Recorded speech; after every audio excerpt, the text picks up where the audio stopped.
नमस्कार, आप देख रहे हैं सबसे बड़ा सवाल। मैं हूं परवीन शेख। एसआईआर पर सियासत आर पार है, सत्ता और विपक्ष आमने सामने है।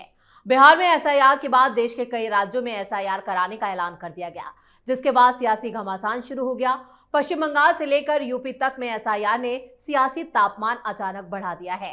संसद के शीतकालीन सत्र में विपक्ष एसआईआर पर जमकर बवाल कर रहा है।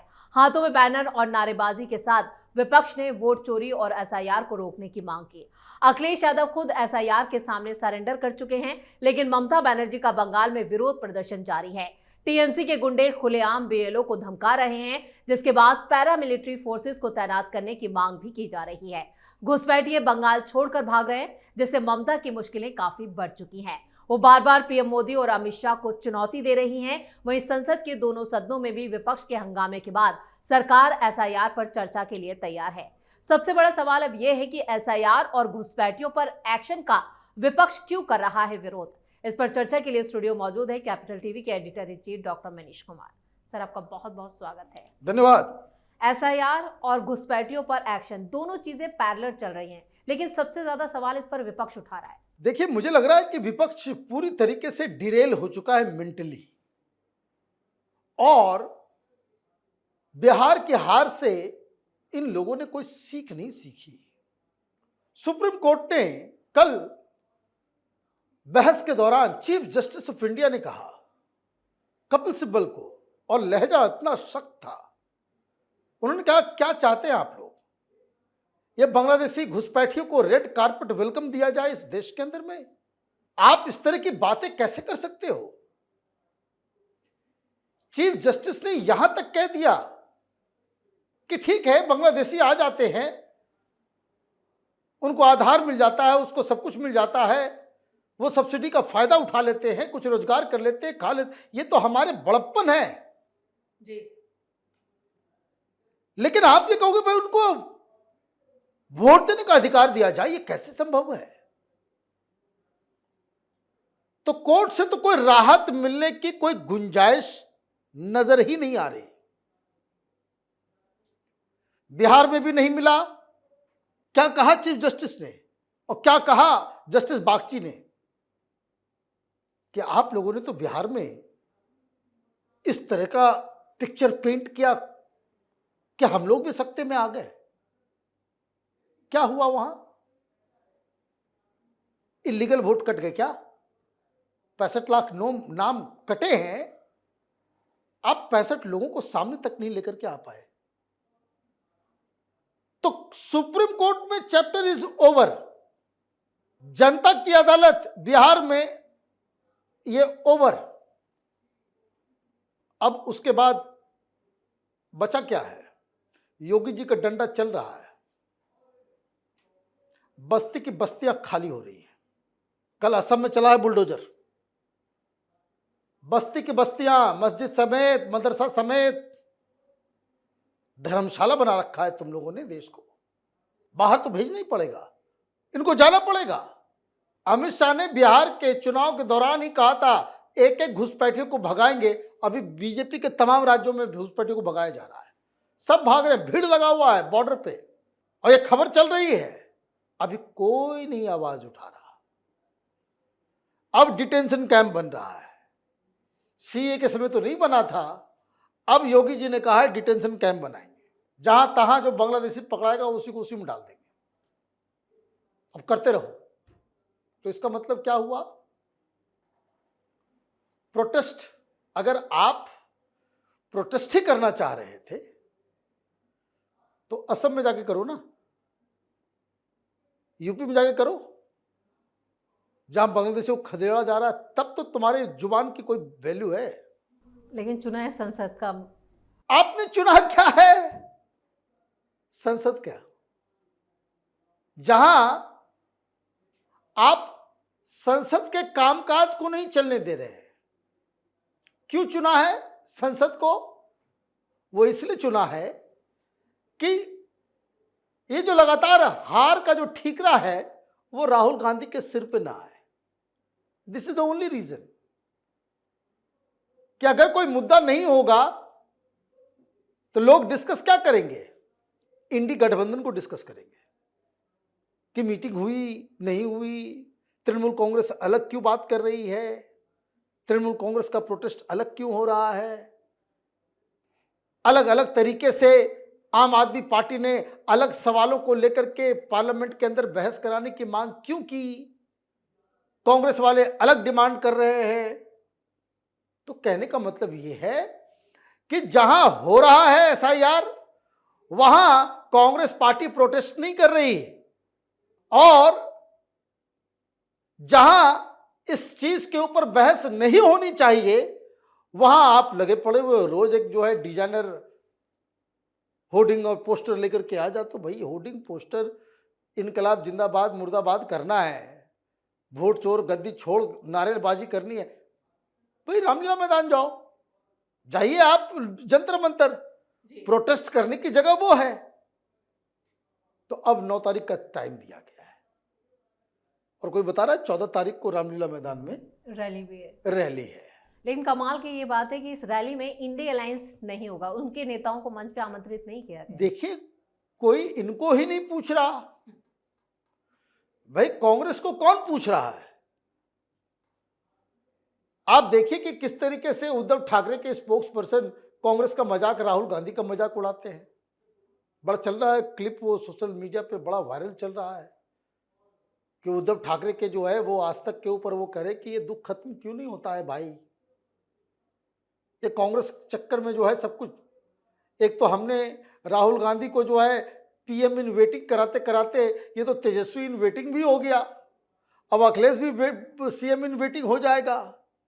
आप जिन मुद्दों के ऊपर राजनीति करनी है उस पे आप करते नहीं हो, और पता नहीं क्यों आपने ये जिद पकड़ ली है जिसका जनता से कोई सरोकार नहीं। भाई कम से कम अपने भी समर्थक पत्रकारों को, ये कांग्रेसी चैनल के पत्रकारों को, वो है ना जो माहौल क्या है न्यूज़ 24 वाला, अरे भाई कम से कम उसके प्रोग्राम को तो देखो। राजीव हाँ, उसके प्रोग्राम को देखो। बहुत क्लासिकल प्रोपेगेंडा करने में मास्टर आदमी है वो, लेकिन फिर भी वो आपका है, कांग्रेस पार्टी और सब की बैटिंग करता रहता है, तो कम से कम आप उसके प्रोग्राम को तो देखो। आम जनता कह रही है ठीक हो रहा है, कहां पे, ये ममता जी बनर्जी का घर है, उससे कुछ दूर एक माता जी जो करी कि बहुत अच्छा हो रहा है, आंख का इशारा कर रही है कि बोलो मत पूछो मत, बहुत बढ़िया हो रहा है। तो ये तो कहानी है। लेकिन बंगाल से भी डॉक्टर साहब एक तस्वीर और सामने आई, एक वीडियो सामने आया जहां पर कुछ मुस्लिम जो हैं, जो एक्चुअल में इस देश के ही नागरिक हैं, वो कह रहे हैं कि जो एसआईआर की प्रक्रिया हो रही है वो बिल्कुल सही हो रही है और ये बहुत पहले हो जानी चाहिए। ये भी उसके ही प्रोग्राम में है, उसके बाकी आपने भी कहीं देखा होगा, लेकिन वो आप देखिए उस कोई भी आदमी जा रहा है बंगाल, वो मुसलमान भी कह रहे हैं कि सबको भगाओ, तो बोल नहीं पाएंगे ज्यादा, टीएमसी का डर इतना है, खौफ। बताइए, ये कोई नहीं उठाएगा ये सवाल। कभी रवीश कुमार को सुना है? भाई तुम ही चले जाओ ना वहां पे एक बार, अजीत अंजुम को सुना? ये खौफ है टीएमसी के खिलाफ जो है, बंगाल में कोई बोल नहीं सकता। अगर वो कोई ज्यादा बोल दिया तो कल उसको उठा करके उसको टीएमसी वाले गुंडे मार के खत्म कर देंगे, गायब कर देंगे। ये दहशत है। तो मुसलमान भी, जो ओरिजिनल मुस्लिम्स हैं हिंदुस्तान के, मुझे अभी तक समझ में नहीं भाई व्हाई दे विल वांट कि भाई पाकिस्तान का आदमी आ जाए, बांग्लादेश का आदमी आ जाए, वो तो कांड करेंगे वो, और बदनाम होंगे हिंदुस्तान के लोग। तो ये हर जगह हो रहा है। तो आप ये देखिए कि राहुल गांधी की राजनीति जमीन से कितना अलग है, ये हवाई राजनीति। अब ममता बनर्जी ने ट्रैक बदला। क्यों ट्रैक बदला? मैं कह रहा था कि कुछ एक्शन होगा। अब देखिए, जब से ये शुरू हुआ तब से मैं कह रहा हूं central force, central force, central force. अब सेंट्रल फोर्स की मांग शुरू हो गई। अब 1-2 दिन में सेंट्रल फोर्स भी आ जाएगा। कारण सारी गंदगी पकड़ी जा रही है, सारा फ्रॉड जो है वो पकड़ा जा रहा है। तो Mamata Banerjee she is a very smart lady, very smart politician. ऐसे नहीं बीजेपी को हरा देती है, वो जमीन में उनका ध्यान रहता है। उन्होंने कल जो है अपना कि 11 साल 15 साल में हमने क्या क्या किया वो लेखा जोखा, कि इतने गरीबी को हमने कर दिया है, वो ठीक है कि ये इससे कुछ नहीं होने वाला। रिपोर्ट कार्ड पेश कर, हाँ, रिपोर्ट कार्ड पेश कर, को जान रही है कि एसआईआर से कुछ नहीं होने वाला, सीधे कोई पतली गली से निकलो यहां से, ये मुद्दा जो है काम नहीं आने वाला। भाई क्या कर लिया आपने? मुसलमानों का वोट चाहिए, अब सुप्रीम कोर्ट से आ गया ऑर्डर कि भाई वक्त में आपको सबको रजिस्ट्रेशन करवाना है, तो हार हो गई ना। ये मदनी मुस्लिम पर्सनल लॉ बोर्ड जब सरकार ने वेबसाइट बनाया, उम्मीद वेबसाइट, तो ये कहा था, तो आपको याद है कि भाई किस तरीके से गरज गरज के करते कि कोई मुसलमान वहां नहीं जाएगा। उस वक्त में मैंने कहा था कि भाई नहीं करोगे तो फंसोगे, कोई मदद करने नहीं आएगा। लेकिन खुद अब आगे बढ़कर कह रहे हैं, अब सुप्रीम कोर्ट ने कह दिया, अब करना पड़ रहा है ना भाई। ममता बनर्जी बोली मुझे गोली मार दो, लेकिन हम वक्फ बोर्ड के ऊपर जो है वक्फ का कानून लागू नहीं होने देंगे। अब लागू करना पड़ रहा है ना। तो कोई किसी के काम नहीं आता, ये पॉलिटिशियन है, ये पॉलिटिशियन है, ये भूल जाइए। ये जालीदार टोपी पहनने वाले जितने हैं वो सबसे ज्यादा मुसलमानों का नुकसान वही सब ज्यादा करते हैं, वही सब लूट मचाते हैं, वही सब जो है धोखा दे करके जो है मुस्लिम समाज को जो है अंधकार में डालता है। तो कोई मदद हो रहा है क्या? कुछ नहीं। भाई राहुल गांधी यात्रा पे निकले, मुस्लिम माइनॉरिटी इलाके में गए, चुनाव जीते, जीत पाए, वो सब ओवैसी ले गया। भाई ऐसा काम ही क्यों कर रहे हो? ओवैसी ने मुसलमानों का मुद्दा उठाया कि भाई ये 2% वाला डिप्टी सीएम बनेगा, 12% वाला सीएम बनेगा और 19% वाला दरी बिछाएगा। लोगों को वो पसंद आया, वो रियल इशू है कि भाई सत्ता में हिस्सेदारी चाहिए। आप हवाबाजी करते हो, आप जो है वो टोपी और ये वो दो शकील भाई को जो है बगल में खड़ा कर लोगे तो मुसलमान आ जाएंगे तुम्हारे पास, नासिर हुसैन को खड़ा कर लोगे तो मुसलमान आ जाएंगे तुम्हारे पास। ये पूरी तरीके से डिरेल हो चुकी है कांग्रेस पार्टी और विपक्ष। ये जब तक राहुल गांधी के पीछे पीछे घूमेंगे तो वो होता है कि बड़ा जहाज जब समुद्र में डूबता है तो आसपास जो जहाज होता है ना छोटे छोटे, उसको भी लेकर के डूब जाता है।